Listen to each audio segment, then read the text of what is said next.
Hello and welcome to Marketing Matters, a forum where we seek to elevate marketing for fresh food and floral. The truth is, marketing really does need to matter more if we're going to drive demand afresh and ultimately contribute to the health of our society.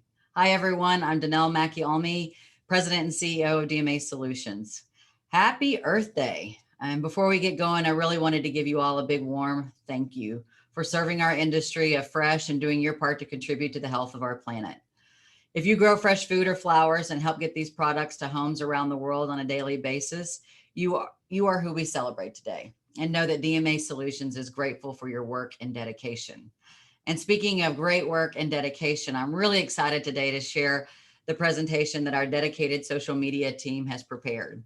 Megan is going to deliver the presentation on behalf of the DMA social team, and then we'll open up Q&A, bringing our senior social media specialist, Jesse Donlin, forward for questions. So a little bit of housekeeping before we get started. We will share this deck with you, and keep in mind if you're note taking. I also received word from the social team that there's a lot of information that Meg is going to be walking us through today, and it makes total sense. There's a lot to talk about when it comes to social media. So if you want to save your hand from cramping up, please know we'll be sharing this deck with you, and you can certainly follow us up. And what we want to encourage you to do is ask questions in the Q&A and chat, so that when we're at the end of the deck, we can certainly address some of those. And if we run out of time, we will make sure that we get your questions answered. We expect that there will be quite a few. This is, again, a very meaty topic. So also we'll be asking poll questions throughout the presentation. So please, we appreciate when you answer those for us, because it really does help shape the conversation and future content. And with that, I'm going to turn off my video and ask Meg to come forward to walk us through the deck. So look forward to sharing all this invaluable information with you, and certainly the dialogue to follow.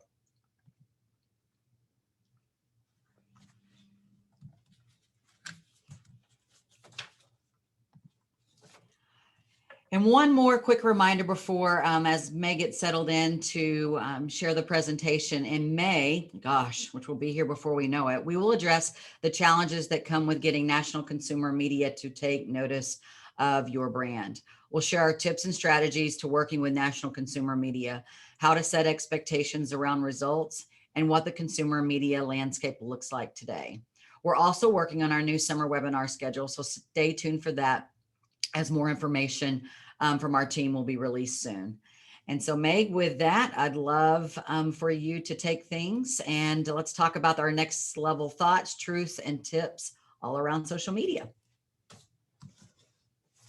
Thank you, Danelle. Happy Earth Day, y'all.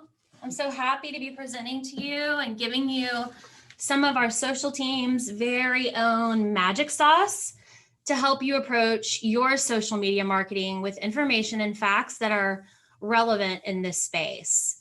So with that, let's get started by taking a look at the state of social media as our team sees it right now. So first off, conducting research in preparation for this, we found that several sources report that there are 3.75 billion social media users worldwide, which is a 5% increase from about a year ago, and it's growing. So as more Gen Zers enter the world of social media this year and really beyond, these numbers are only expected to climb. In addition, more people are utilizing social media, really from all generations, not just Gen Z, obviously. I'm sure all of you on this webinar right now use social media to some degree. Really, they do it to connect. And, if we're looking at things beyond brands, where else are people connecting? So we're going to talk about that. In 2020, a sense of community was established really on social media, even more so than it had. And we'll talk a bit about that more. But the point I want you to hear really is that more eyes and more people are joining social media networks on a daily basis. So just getting bigger. Sorry to interrupt. We're just found out that our slides are not advancing. So not exactly sure why that is. So the panelists who are on, if you can let us know if things are advancing or if we're still stuck on the home screen. We are still stuck. Still stuck. And you know what? I'm not even sure that Mercury is in retrograde. So what is going on here? I am going to mute for just a second and we'll get this figured out. If you'll just give us 1 minute.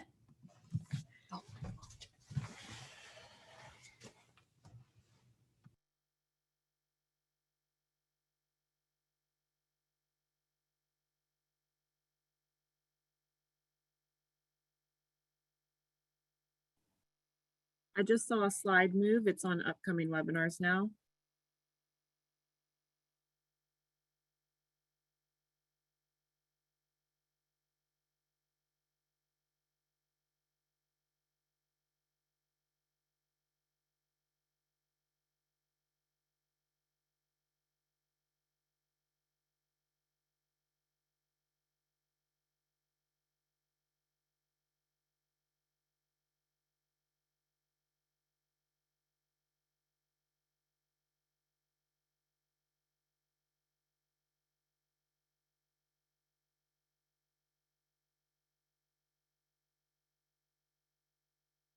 Just fix it. Are y'all still there?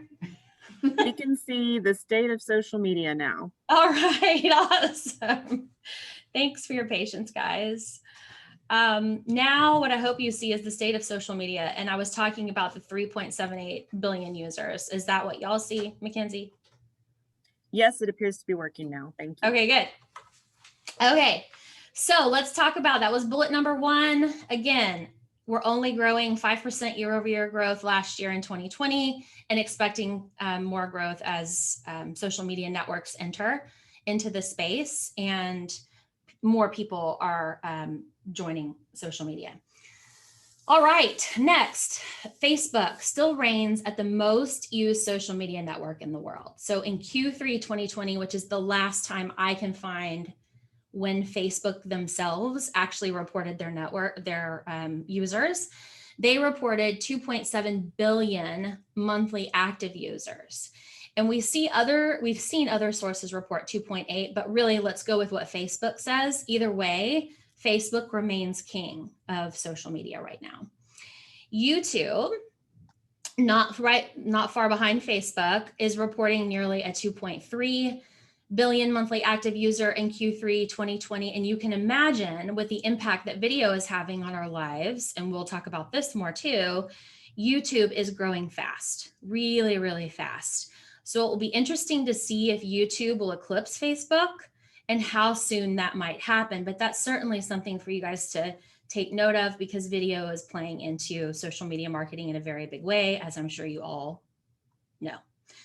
Okay, then next here on the list, thanks to the quarantine of 2020, consumer behavior has changed significantly. And we'll see how exactly during this presentation. Before we move forward, I do have a fun fact here.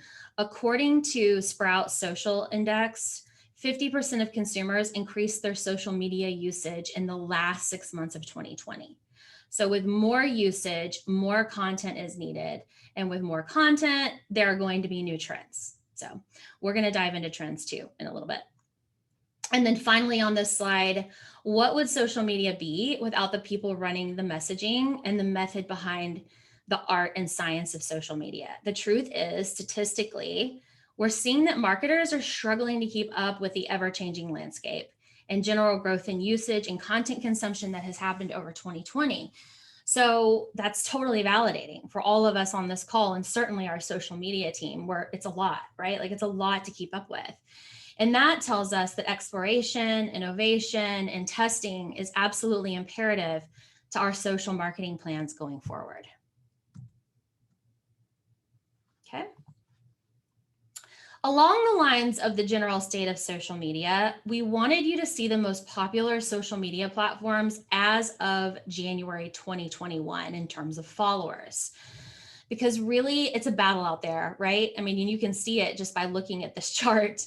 So looking at this chart, we're validating the fact that we shared on the previous slide regarding the lengthy distance Facebook and YouTube have ahead of other social media networks in terms of users. So here in the number 3 position is Instagram. Over the last year, and I know that's a super popular platform here in the fresh produce industry, certainly here at DMA. Instagram has had to adapt because of the way it was used from a social media and political platform during the quarantine, the social movement, and really the election. During all this time, Instagram was on fire, really, from a usage perspective and in a way that it had not been before. For the brands that we manage here at DMA, our clients, Instagram truly serves as a must-have platform and gives us a solid foundation where we can share inspiring concepts for utilizing fresh produce for consumers. And as we're about to see on the following slide, platforms like Facebook and Instagram are absolutely necessary if your goal is to drive purchase of your products. So let's talk about that a little bit more. Moving on and seeing Snapchat here at number 5. What we know is that they're working on innovation. In November 2020, Snapchat announced they would pay a total of $1 million a day to users who post viral videos. The offer was good through the end of 2020 and was a definitive strike, really, to take users away from TikTok, Instagram Reels, and of course, YouTube. The incumbent in paying publishers for viewed content, those guys are, not so much Snapchat. So they were finding that Snapchat native videos were going viral on their competitors' platforms and devised this plan to keep viral videos on Snapchat. And as a result, the social network was able to increase daily users by 18% year over year. And if any of you that follow social media stock prices, which we talk about here a lot because it's fun and gives us indicators of things that may be changing, Snapchat stock is up. For brands that our team manages, Pinterest continues to be an impressive producer of results. Whether we're sharing content, pinning to boards, or advertising, we here at DMA find that Pinterest is an excellent driver of traffic to the websites and blogs that we manage on behalf of our fresh produce brand clients, which really is our goal every month. And while Pinterest isn't the largest social media platform by a long shot, as you can see here, they certainly are effective in the space that we are all in. Everyone on this call right now, everyone here, that Pinterest is a key. So take note of that. Twitter has been going through an identity crisis, really, from our perspective. In general, if you're on Twitter and not seeing the results, like if you're on Twitter, if you're on this call and you're currently managing Twitter for your brand and you're not getting the results or the outcome that you once did or hoped for, it's simply because the audience or their motivations for being present on the platform have changed, period. So if you have a Twitter account that you've been managing for years for your brand and you've been into analytics or haven't, go ahead and do that and determine if your brand's presence on Twitter is worth it. You know, is it worth the time? Is it worth having a brand? Why would we remove it? We would recommend removing it because if you're inactive, it's almost better to not be there than to be there and not do anything. Okay, so there's a tip. And really, if this is kind of a biggie, so if you want to have a one-on-one discussion with us, we're happy to do that. All right, did you guys notice I skipped right on over TikTok? Maybe on purpose. At DMA, we do have a lot of TikTokers here on the team and or living under our roofs at home. I'm sure those of you attending today who have a child under the age of 20 are likely tired of hearing about TikTok. I know I am. But as a social media marketer, I realize the impact that this social media network is having on, quite frankly, our children's view of the world today. And just because young people are clamoring to this particular media outlet as brands, it doesn't mean we should dive in head first as brands without floaties into the deep end. Knowing that this is likely a question you'd like to have answered today about TikTok specifically, allow me to present you with 3 ways that you could utilize TikTok for now, at least, from a marketing perspective. All right, here on the left. If you're seriously considering working with an influencer or a strategic brand partner, look no further than TikTok to vet and identify a partnership opportunity with a person, a brand, or influencer that is currently managing TikTok well. Influencers are certainly finding success here on this social media network, and brands are tapping into the opportunity. Okay, so that's one way you could do it. 2, in the middle, consider advertising. You could do an advertisement independently or you could do it in tandem working with an influencer or a partner or another brand, you know, tap into another brand that's already doing a great job on TikTok and just kind of insert yourself. You know, obviously that would require some development of a relationship with a brand in order to do so, but is it worth it? Maybe.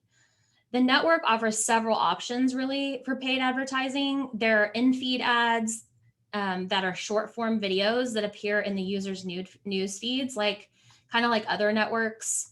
The ads do look similar to the native TikToks, so they blend into the feed.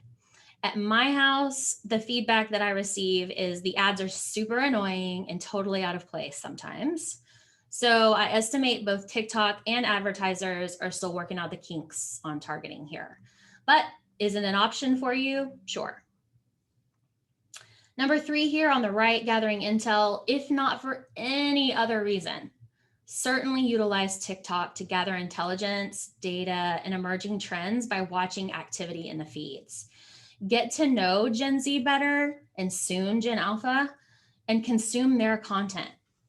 Seriously, watch how influencers, brands, and advertisers are currently using the platform to address their audiences before you dive in from a branding perspective.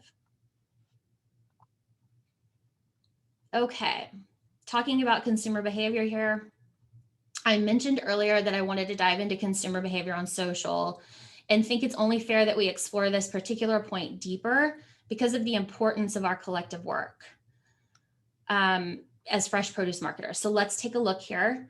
So as we're reviewing the numbers and preparing this slide, we recognize the path to purchase forming here. So this is really cool. So check this out. So starting at the top here, 57% of consumers that will follow a brand will do so to learn about new products or services. 47% of these will follow just to stay up to date on the company news. So that's just a little extra blurb there. Now, watch how this magic happens. So of those followers, 91% of the people that follow the brand will then visit a website or app to learn more. And from there, 89% will buy and 85% will tell their friends and family about it. So this is really interesting data when we consider that the way that shoppers are forming buying decisions at this time in our history. These are exciting and transformational times really for retailers and all of you, suppliers alike. Not saying that retailers are on the phone right now, they could be. But yeah, these are exciting times. So paying attention and trying to find the path to purchase in your marketing is key. All right, let's launch our first poll. I'm curious if you're finding that this path to purchase example resonates with you. So are you tracking if social media is driving traffic to your company's product pages? Yes or no?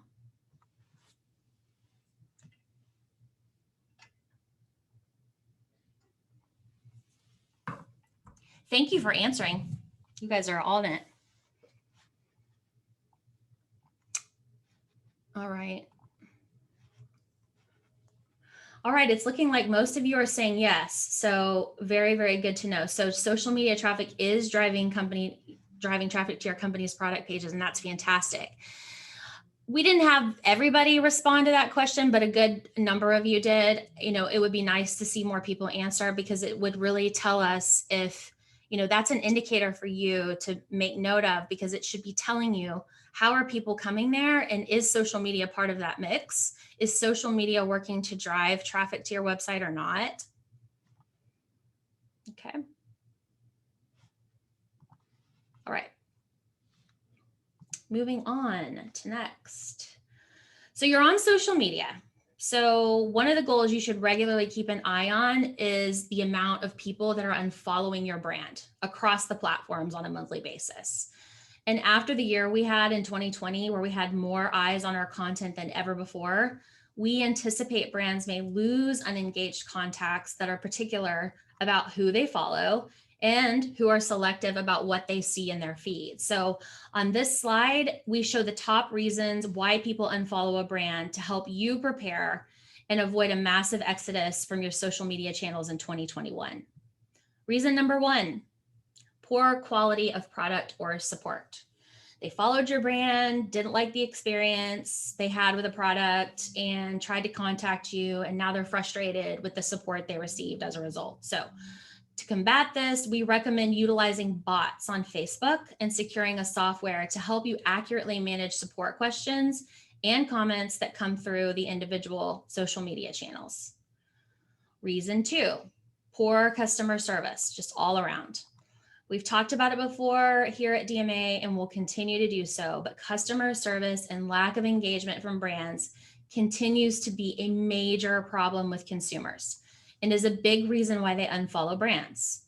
So be sure that you're monitoring your commentary both at the post level and behind the scenes via DM or direct message to ensure that your shoppers' sentiments are being heard. When someone comments on your posts, a comment back is a form of customer service. So it doesn't have to be a product problem. It doesn't have to be a complaint. If someone tags your brand in a post or mentions you on social media, some sort of acknowledgement is what they expect in return. And they deem that good or poor customer service. All right, reason number 3, irrelevant content. And with as many social media metrics and analytics tools built right into the individual platforms, there's really no reason why we should be posting irrelevant content on an ongoing basis. As marketers review content performance on a monthly, as marketers, like that's what you should be doing, reviewing it on a monthly basis. Really, the bottom line is the content is either driving engagement or it's not.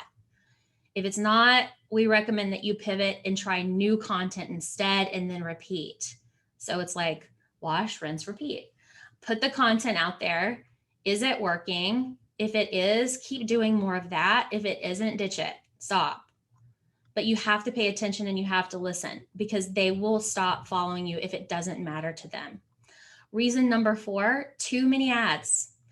I personally don't believe we have an issue here in the fresh produce industry, but as we continue to get better and more strategic with our social media presence, we should be careful how we're advertising to our target audiences, because I'm imagining, and we talk about it a ton here at DMA, and people ask us questions all the time about advertising. We're hired to manage advertising for brands on social media.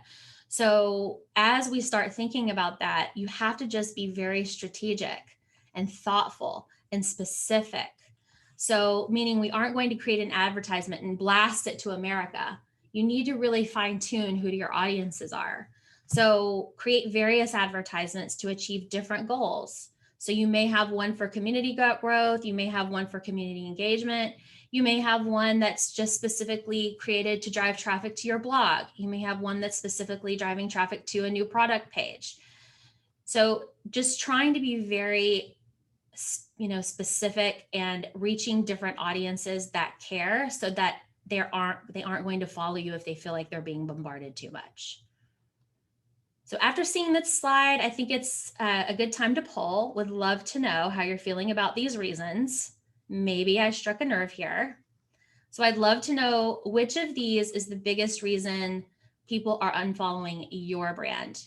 And you may not know the answer wholeheartedly, but tell me what you think. Pick the one that you think is the bigger problem. And let's see more than 20 people answer this time.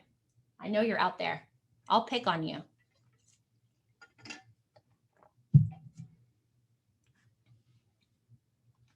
Irrelevant content, climbing ahead. So 50% right now at irrelevant content, followed by a tie between poor quality of product or service and poor customer service. Okay, thank you for your honesty here. This is vulnerability at its finest. Posting too much. Okay. All right. All right, can we post those results? Thank you. So take a look at this. 52% irrelevant content. Got it. So that may be something, you want to take inventory of immediately. Those of you that answered that question that way, really boil it down to why. And that's pretty easy to do because you can tell how many people are engaging with your content on any given post. So you know what's working and you know what's not. I might give it one more try with maybe boosting a post to see if it makes a difference and then move on. All right, now that we've covered some bases on the state of social, let's talk about trends. And really the ones that we're seeing here come to light in 2020 and 2021 and beyond. I have a lot to say here. We have a lot to say here. So please remember, we'll share the slides in case you missed something really good. This is juicy, yummy stuff. All right, first, hear me say it out loud and then read it on the slide and then let it sink in. Bold brands start conversations in boardrooms, not on social media. Bold brands start conversations in boardrooms, not on social media. In 2020, when political movements took shape on social media before they hit the streets and protests, brands dove in head first. And for fresh produce brands, I think some of you were likely tempted to dive in as well. Now, here we are almost a year later, and just this week, an extension of the movement that began last year will light up dialogue again across social media channels. 2020 taught social media marketers to strategize before they leap into a conversation that they may not belong in, and especially those that are socially or politically charged. Throughout all of last year, our company's consult with our clients was to decide as a business first, very strategically and thoughtfully, to make bold statements versus sharing them on social media first. After all, bold conversations about branding, messaging, who you are, and what you stand for are discussions that should start and take place and end with conclusions and next steps in boardrooms with the right people present, not on social media, and not to be left up to a social media marketer. All right. And the next line here really is in direct correlation with the first one. And that is, as a result of 2020, brands will just listen more in 2021 as people continue to use social media as a platform to express their political and cultural views. Micro communities that turn into movements will be the norm as long as social media is around. And we don't see that going anywhere anytime soon. And one brand can't and really shouldn't feel the need to be in all of those conversations. So the call to action for us here is just to be aware. Make note and be ready for conversations about these movements and perspectives if they were to infiltrate your channels, your brand's channels of communication, right? So if I post about my fields, what if someone wants to chat about immigration?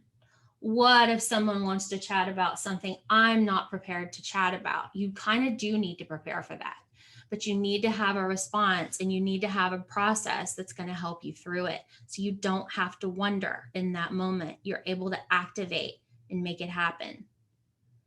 Okay. Now, if your boardroom discussions direct you in a different way on social and political views, great. But for the majority of the companies that just do not wish to be a part of those conversations, or quite frankly, just don't belong there, this is how we recommend you approach this for now, at least for now. And in 2022, we may have a different game plan for you. But as you know, social media is a moving target. And so please rely on us to help guide some of those decisions.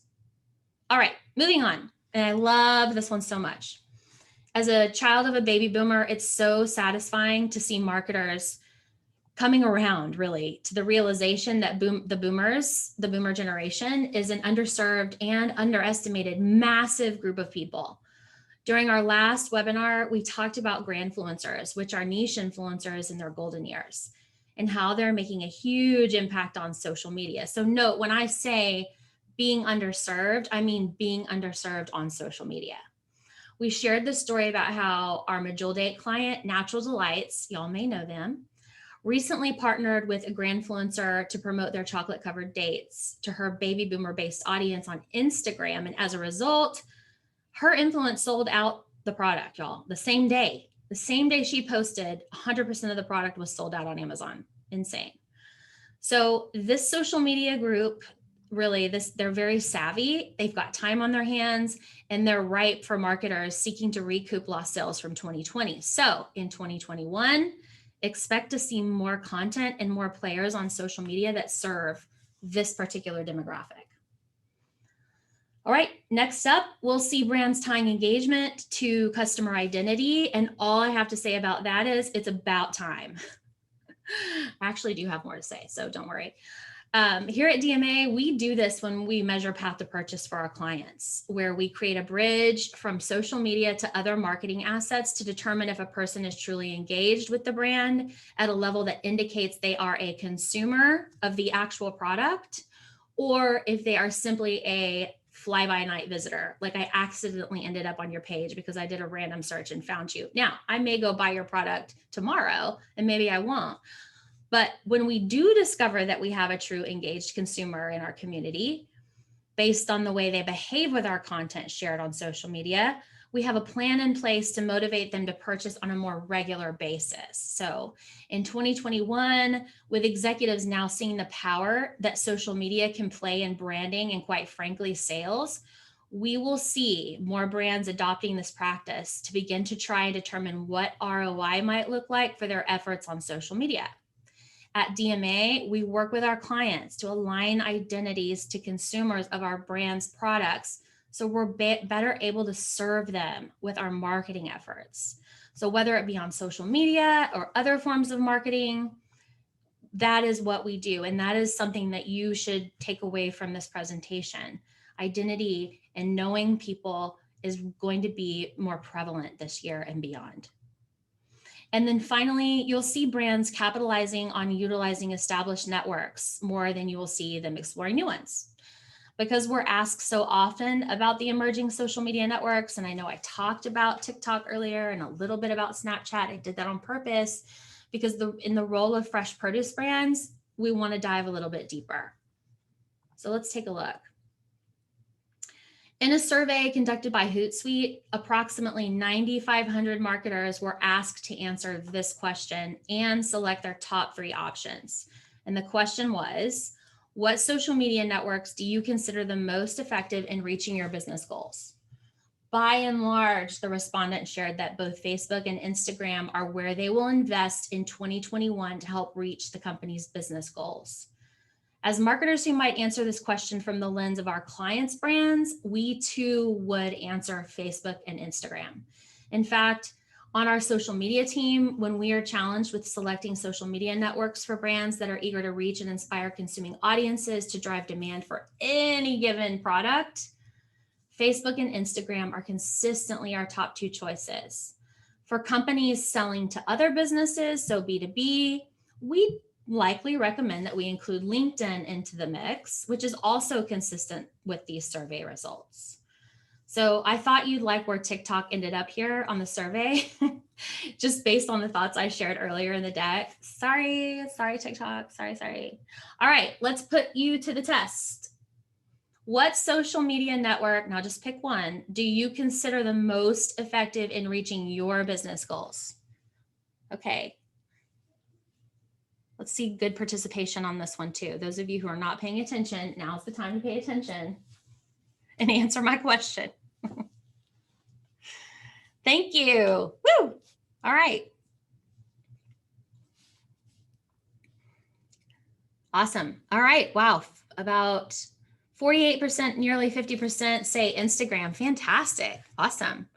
And then almost 30 on Facebook. So right there, y'all are right there with us. So good for you. I'd like to see, well, yeah, I did ask you to pick just one, but if I were to mix it up for you, I would encourage you to just take a look at Pinterest. That's going to help you really more from a demand perspective. I don't know. You might be asking, well, Megan, is that going to help me better than Facebook or Instagram? I don't know. Probably not. So stick with your Facebook and Instagram plan. That sounds good. Okay. Oh my goodness. All right. Let's dive into content trends.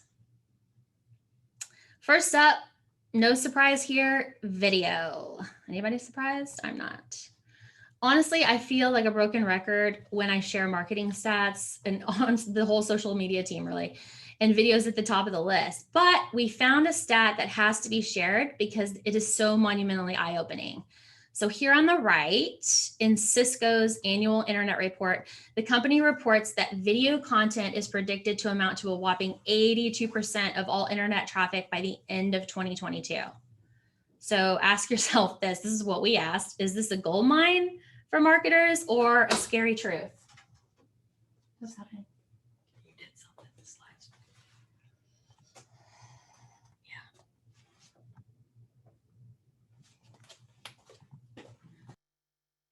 Sorry, guys, hang on one second. More technical difficulties, which I'm sure you're aware of. Sorry.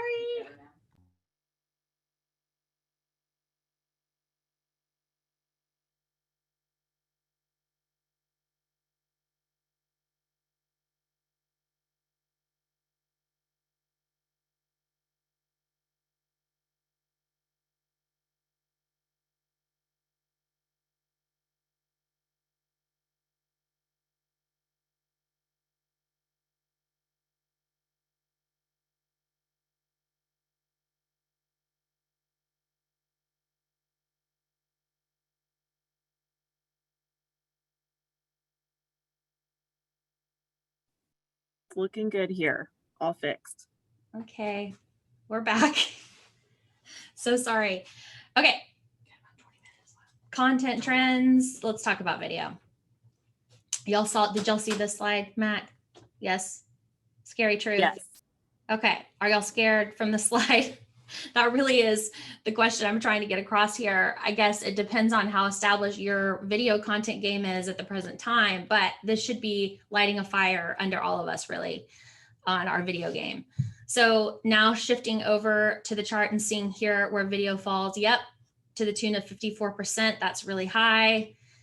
It is worth noting, check out the high percentage of importance put on emails, newsletters, social media, and so on. So as you know, content shared on social media alone will likely not produce the results you want in a silo. So expanding your content sharing game in the ways noted here show me and us that marketers are thinking holistically about their approach. All right, back to content trends. So I mentioned this before, but want to emphasize again, live streaming of content will become the norm throughout 2021. Because people were at home more in 2020, globally really, than perhaps ever before, seeking human connection and ways to speak to and see other humans, live streaming has officially launched from the platform.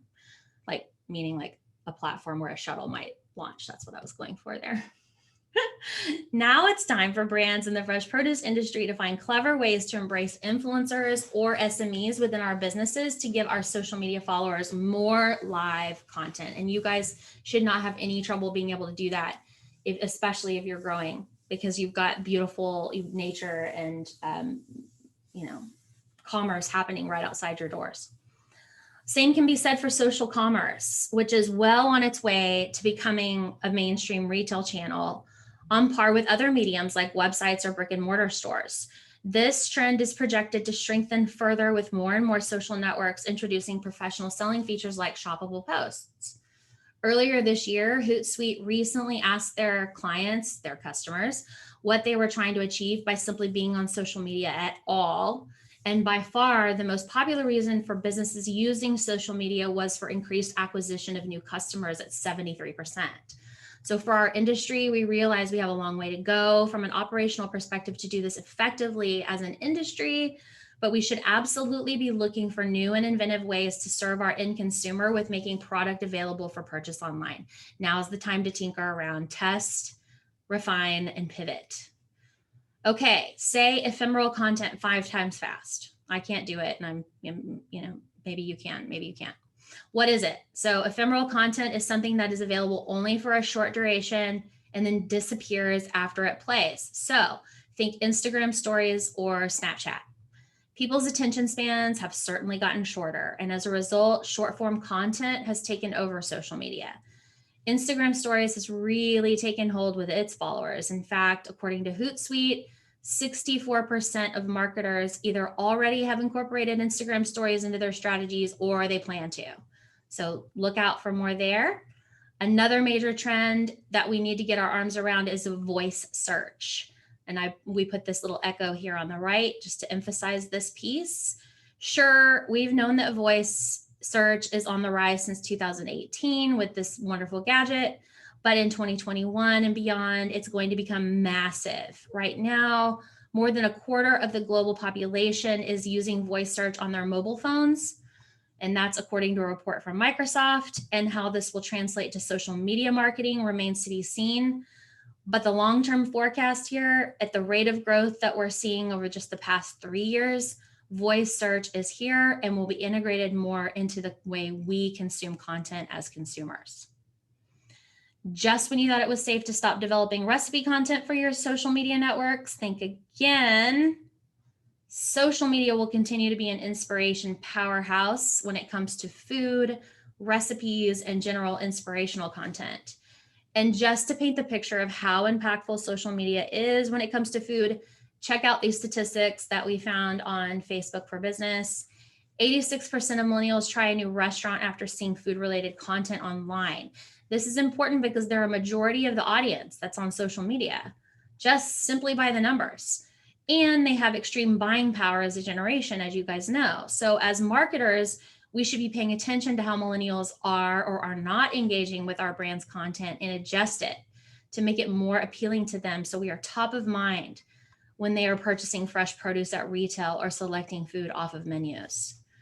Here in the middle, 28% of people use Facebook or Instagram when grocery shopping. Totally guilty. I'm so guilty of being that person standing in the grocery store with my grocery cart and blocking traffic. Like, it's so annoying. I'm that person. But I got to get my phone out. I got to look up a recipe, and I typically will go to Instagram to do so. So as more people become reliant on their phones, whether they're seeking inspiration before they shop or while they shop, we project the need for more different, unique flavor and diet-driven content will be even more necessary. So I know this can be very taxing and worrisome when you think about investing dollars in recipes and recipe development and photography. It just is what it is. But here's a tip: recycle your content. So if you're feeling overwhelmed with it, go in and do a recipe analysis to understand, why are people not reading this? Or, wow, this is really popular. Maybe I should get a new photo and frame it a different way and share it on social media and see what happens. So use what you have now. And then this last stat, 39% of people have tried new recipes as a result of watching a mobile video. So I don't know about you, but I'm guilty of all of these things. So as a consumer, we completely jive with these statistics, and we expect, as does Facebook, that food on social media is here to stay. Nothing is going to change. All right. I know we're running short on time. We want to allow some time at least for Q&A. I'm seeing yellow bubbles pop up on my screen, so that means questions. That's great. So takeaways and tips. So consumers are changing, and so is social media. And really what you can do, just a tip: listen, measure, and pivot. I know this seems so simple, and really it is. I mean, that's kind of the point. It really is just that simple. Listen to what people are doing with your brand, watch, measure, and then change. Do something different and make it work for you. Try not to guess when sharing content. Again, measure, measure, measure. Note what people are doing and then react accordingly. Be ready for more social movements. Don't feel anxious about it. It's coming. So just know that. But what you can do is wait, witness, and really report back to your executive team. You do owe them that. You owe them a status on what's happening on social media and what we're going to do, which is watch, wait, and witness until a conversation happens at the boardroom level. All right, keep an eye on emerging networks and their users before you dive in, please. So, don't just go in head first with your bathing suit on to TikTok. Explore it, make note of it, and get a strategy. Work with a professional before you turn your social media marketer loose there. Invest in more video, do some about you. This is our tip. Do some about you, but do more about your audience. And what we mean by that is, yes, they want to see your farms and your operations, but they want to see solutions more. So think about that. Consider that as you're developing content, and keep on sharing those recipes, guys, because that's what people want. Assess what's working with the recipes you have, clean house, then refresh your inventory. All right. And then today, So many of you are already working in a healthy way on social media. And if you're interested in having our team take a deeper look at how you might run social media smarter and producing results that support your business goals, we'd love to do a social media assessment. Our clients love them.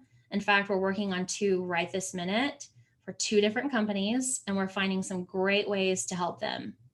So we'd like to offer you today a 10% discount off of our social media assessment just for you guys who are here. And we've included a longer timeline. So we'd like to extend it through the end of June. So if you'll just let us know that this is something you're interested in, and we can get it booked before the end of June, we'll slate you next while we wrap up these other 2. So if you're interested, reach out to info@dma-solutions and we'll get a call booked to hear more. Of course, don't forget, if you're anything like me and our team, we like to keep a regular pulse on hot marketing topics and tactics. Visit the core. We literally give away what we're learning, what we're doing, and what we know every week for free. Social media marketing is consistently some of our top read blog posts, so join.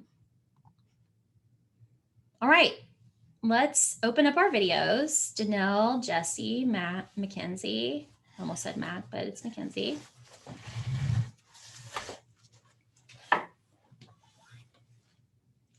Okay. Do we have any questions? Should I stop share? Yeah, feel free to stop share. And we do have a couple of questions that we've gotten. So excited to talk through these. Does somebody want to train us on Zoom? Does someone want to train me on how to use it? That would be great. So first, we had a question about the video slide that you had shown and the difference between videos and social videos on that graph. That's something that you guys can speak to really quick.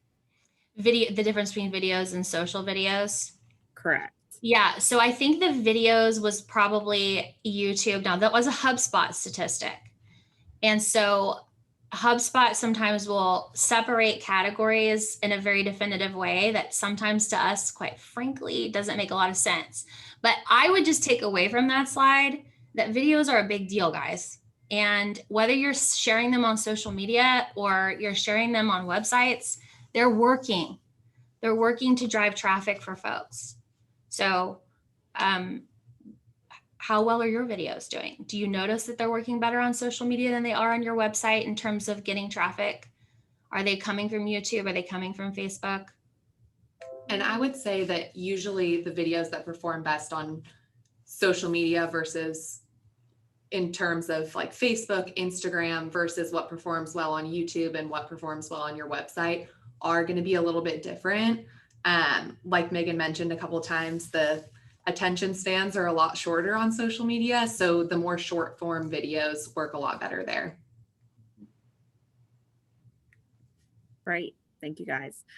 All right. Can you speak a little more to the changes on Twitter? What are the key drivers for those changes? And is it actually negative for a brand to remain on the platform at this time? No, it's not negative. I think you just have to be very careful where you tap into. So hashtags can be a scary place. Diving into conversations, kind of like what I was talking about with social movement and politics. I mean, you see it happening all over social media, and Twitter is certainly a hub for that. So really what I'm trying to say is it's just kind of a warning over, you saw it last year. They didn't know who they were anymore. They didn't know whether to, there were privacy laws moving and they weren't on board with that. And, there's just been a lot of turmoil with Twitter. And so we are seeing collectively that Twitter isn't necessarily doing the job that it used to for our brands that we manage. And so as a result of that, we're asking you and just giving you the note to be a little bit more cautious there than you may have been before. And I think too, it's what people are using. I think what's really shifted with Twitter is the use of the platform itself. So, yes, there hasn't been changes, but it's how people are using it has been where the seismic shift has come. And I certainly think that there were a lot of reasons for that. But I mean, the number one was, the political landscape for whatever reasons. I think we know the reasons. It all kind of accumulated on Twitter. If you're looking at more than even Facebook, I wouldn't say was far off of that. Yeah. But Twitter certainly, and it's kind of remained in that lane of being a very specific type of news outlet. And then you start to layer in the privacy and all of the other things that Megan mentioned. If you're there and you're seeing good, referral traffic from it and people are still engaging with your content, it's not a bad place to be. It's just understand that if you're expecting the results that you were able to garner, let's say 2-3 years ago, it's not the same platform. So just make sure you're serving your audience what they need. And that may not be the place, or it may be. I mean, we're still practicing Twitter for brands that we mean. I'm not practicing. We're still utilizing Twitter for brands that we're using, but we've also suggested that some move away from that. And, one of the things I wanted to bring up, Megan, you touched on it, but obviously TikTok had some lower numbers when it came to where a marketer's seeing result, but Pinterest wasn't far off of that. And one of the things we noted in last week's webinar, when this was around influencer, is that even though Pinterest doesn't have the numbers often, whether marketers are being, or if we're looking at usage, Pinterest for food, or that's where the numbers really, where you really need to pay attention. And so sometimes these graphs that we share, the statistics we share, can skew that a little bit. So just to dovetail there as well. I don't know, Jesse, if you have anything to add there. I was just going to say that on Twitter, I would say even more so than, being worried about it being a negative space for your brand. Going to what Janelle said, it's just, is it the right place for your brand? And are you getting what you want out of it? So it's not necessarily a problem for you to be sharing recipes and, sharing about your business on Twitter. It's just, we personally, for the brands that we manage, haven't seen the type of results that we've seen from Facebook, from Instagram. So we've just recommended to our clients that we shift our focus a little bit and worry more about the platforms that are bringing us that type of engagement and traffic to our websites. Yeah. Good. Great. All right, this might be a good one for you, Jesse, but Ray would like to know more about the user recipes and the best way to go about sharing these. So she mentioned that when they share these, they'll have a CTA, like head to the original post on the user's page for the recipe, but she wishes she could share the full recipe, but they don't always permit that. So what is a better way of going about and sharing these types of recipes? Are you talking about on Instagram specifically? I know. Yeah, she doesn't specify, but yeah, I would think Instagram, okay. Probably. Yeah. Yeah. So I think, Instagram's evolved a little bit. And originally it was really hard because the only way that you can link out to recipes is directing people to your bio, and you're having to switch that out each and every time. So what we do for our clients is use a link in bio, and you can click on that and it will link, it'll show, on a web page, all of your posts that you have. And then people can click on those individual posts that'll link out to the recipes. So then you'll have all of those living on your page forever. So if anyone comes across an old picture, they can still refer to that link in your bio and scroll down to the picture that they're wanting to reference the recipe from. And so, Jesse, that requires some special setting up and some time to kind of get that organized. Is that correct? Yes. Yeah. It's a platform outside of Instagram that we utilize. So it does require a little bit of setup. And you can personalize those with backgrounds and, make it a little bit more personalized to your brand. So there is some of that. Yes. Okay. And that's something that I'm seeing being recommended in the social media assessments that we are diving into of late, is that we're giving some tips on how to do those things and certainly making that recommendation. So Ray, it's something that we are highly recommending for all the brands that we work with, whether we're managing their social or just doing a social media assessment for them and making those recommendations. So keep that in mind as well. Great. All right. And going back to one of those first polls that we had, a lot of folks answered that irrelevant content was their biggest issue there. And there's a question from someone who wasn't sure about the answer. How do I even know if my content is relevant or not relevant? That's a good question. I would say it goes back a lot to what Megan talked about throughout the presentation, that you kind of have to gauge based on your analysis of how your content's performing. So I would say, look through the content and see, how people are responding to each thing. If you're posting a certain type of recipe, or you're doing a little bit of behind the scenes and you're like, okay, people aren't really responding to our behind the scenes photos, they don't seem to like that, then you can shift away from that. So really, at first, it does take a little bit of trial and error to figure out what is irrelevant content, because it depends on who your audience is. So it's going to be different for everyone. But analyzing your content and, doing monthly analysis of what's working and what's not, that'll help you figure out what's relevant and what's irrelevant. All right, good. And then speaking of measuring and trying to figure out, more about what your audience is responding to, we do have a question about what measurement tools that we recommend.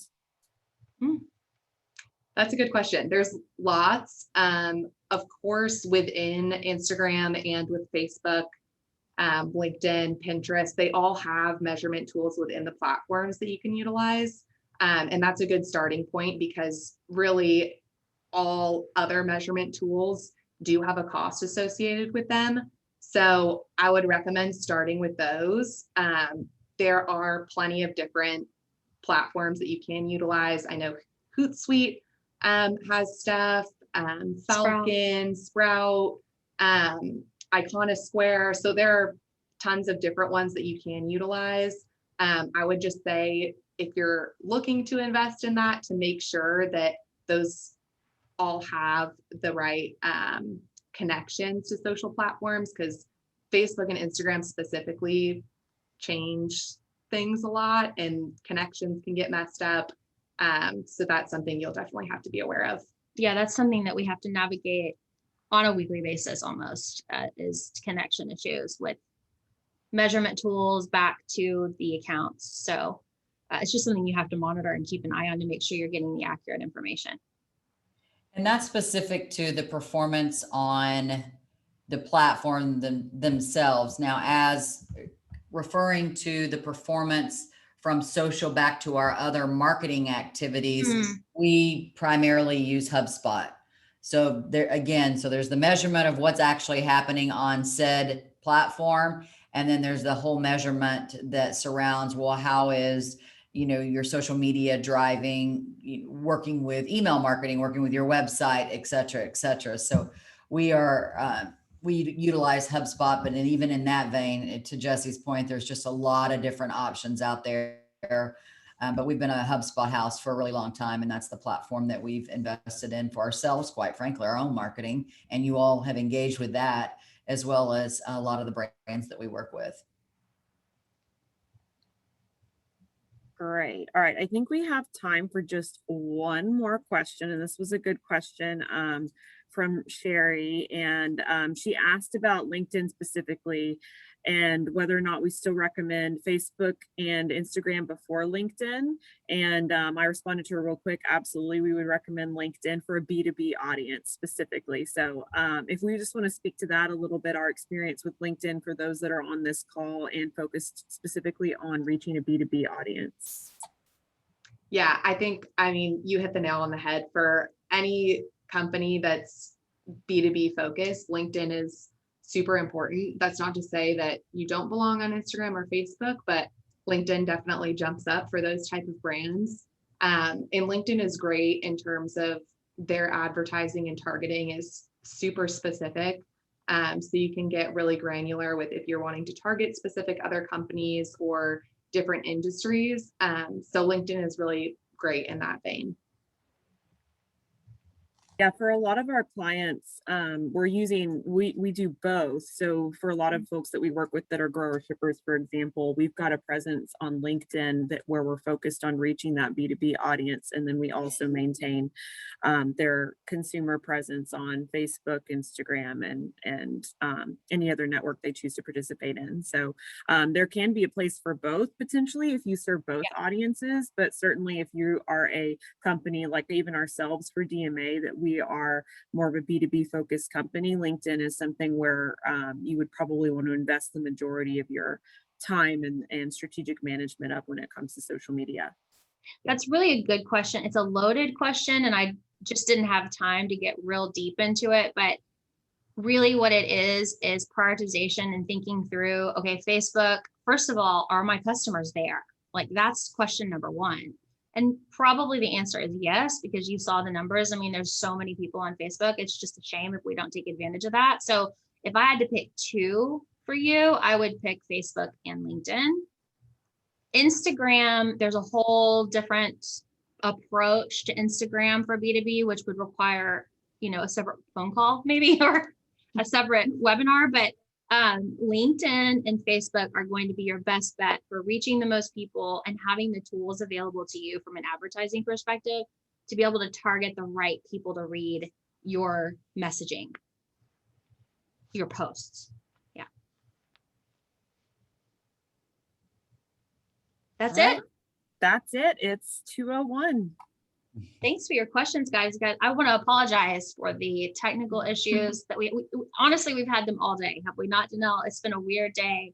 Yeah. So thank you for your patience as we navigated that.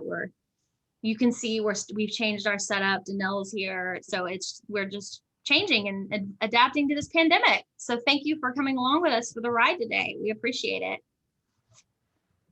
Everyone have a great rest of your week and happy Earth Day.